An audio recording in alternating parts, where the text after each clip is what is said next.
नरेंद्र मोदी यांनी स्मृती मंदिराला भेट दिली आणि त्यानंतर अभिप्राय वहीमध्ये विशेष संदेश लिहिला।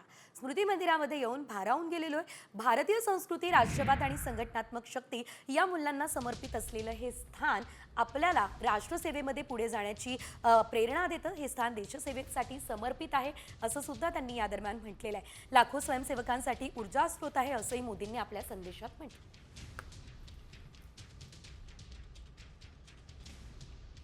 स्मृती मंदिरामध्ये येऊन भारावून गेलो असं यावेळेस मोदी म्हणताना आपल्याला दिसलेले आहे। देशसेवेसाठी समर्पित असल्याचंही त्यांनी यावेळेस सांगितलेलं आहे। हे स्थान राष्ट्रसेवेसाठी असल्याचं ते म्हणाले। स्मृती मंदिरातील अभिप्राय वहीमध्ये मोदींनी हा संदेश लिहिला।